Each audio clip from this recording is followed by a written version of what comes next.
this already. That feels better, isn't it? Can you remember when you came into the role what you were inspired to do, or what inspired you to take up the role? Yeah, or when I stepped into the role, one of the ways I described the vision for becoming chair was that we each carried a fragment of a pirate's map. Mm-hmm.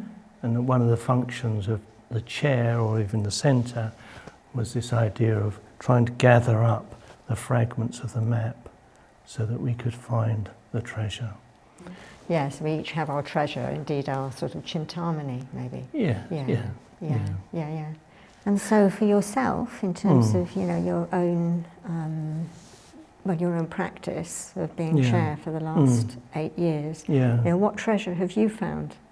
Well, I suppose what becomes more visible to me is just the delight I get from seeing people blossom. One of the things that I've personally struggled with, and I think it's familiar for all chairs, is how do we invite people's passion, particularly in the order, you know, to come into the centre and share that passion with the Sangha. Yeah.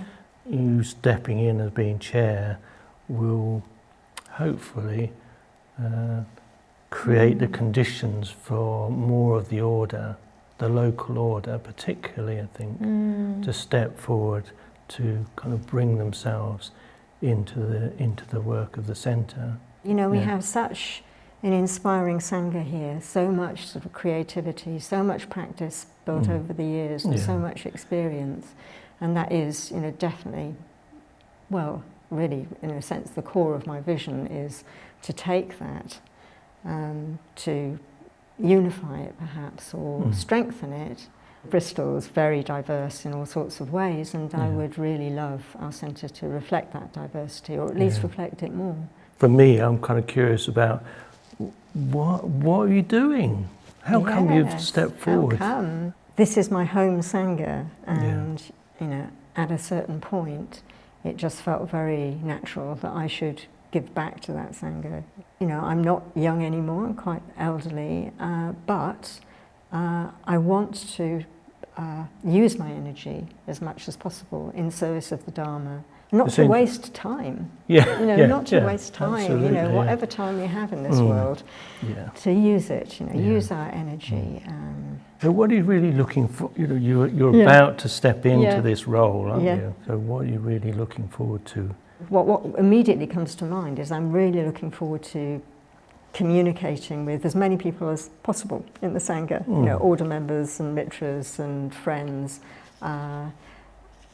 And getting a feel of how people relate to the centre, how people practice, and how they'd like to participate and in the creation of this centre, which is a collective creation. I'd really love to have a variety of meditation and Dharma teachings that would meet people in the various levels that they're at. The only way that happens is if people are up for it and actually do it. You know, it isn't the chair that makes that happen. We have different ways in. You know, there are different doorways, different approaches in our order and in the mitras. And I want all of that to be in here. So, what about the challenges? You know, what about challenges? What am I walking into? What am I going into? I'm aware that there's been differences of approaches to practicing the Dharma, about how the Dharma should be communicated. I did come into this situation with a particular way of communicating, a particular bias, if you like, you know, regarding practice. And I think that's created some difficulties. There was a particular phase where I was really doubting my own sanity.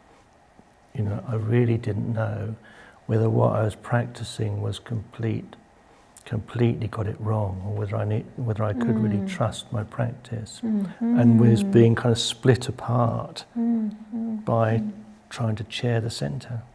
Wow. So it was quite a painful time. Yeah. But I think the main kind of thing is that just really wanting to be able to find a way of holding our differences, which feels such an important part of our work, actually. Yeah. To allow different perspectives, different kind of energies in the centre. Yeah, sure. What do you imagine my own difficulties might be? What concerns or fears around? I suppose there's something about one is stepping into, in a sense, somebody's shoes, but they're not my shoes, because I won't be doing things the same as Bhadra. Obviously, I'm a different person. Sure. At the same time, I won't be wanting to come in and do everything differently. So it's something about that sort of the shape of transition that's about finding my own way, communicating that to others, and seeing it in relation to your way and the team's way and the centre's way, and how those things mesh. Yeah. And I'm imagining that won't be easy. Well, I really wish you every success with all your aspirations and intentions, and also patience for the inevitable kind of difficulties that will ensue. One of the major tips I would give you, which was the teaching I had from Kema Jyoti, her main thing was sofa practice. Which you may have heard about. I have. So, I really encourage you to just go and lounge on the sofa at regular intervals and do absolutely nothing. Right. Well, that will be challenging. Well, there you are.